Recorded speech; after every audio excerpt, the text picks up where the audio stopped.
The wind howls across the desolate plains of Kursk, biting through layers of clothing as if they were paper. It is a frozen wasteland, where the earth itself seems to groan under the weight of war. For the Ukrainian soldiers stationed here, every breath is a struggle. Every hour is an eternity. Sleep is a luxury they can scarcely afford.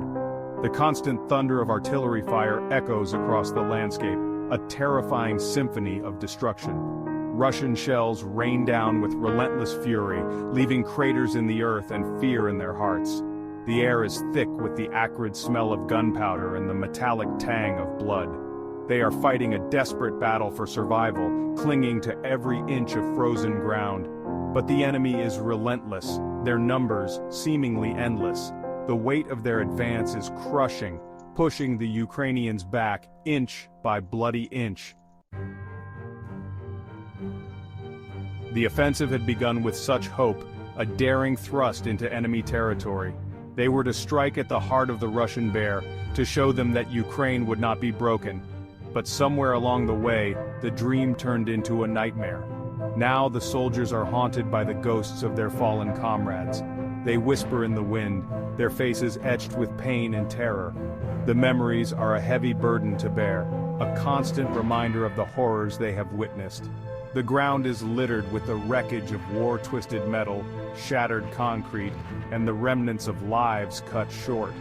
Each broken body, each abandoned weapon is a testament to the futility of it all. They are retreating now, falling back to regroup, to lick their wounds, but every step is a defeat, a bitter pill to swallow. They watch as the Russians advance, their faces grim, their eyes filled with a mixture of anger and despair. "What are we fighting for?" a young soldier asks, his voice barely a whisper. It is a question that hangs heavy in the air, unspoken but ever present. They are weary of war, weary of death.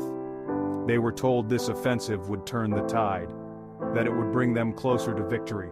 But now, huddled in their trenches under the relentless barrage of Russian artillery, they are no longer so sure. Doubt has crept into their hearts, a corrosive acid that eats away at their resolve. "They are everywhere," another soldier mutters, his eyes wide with fear.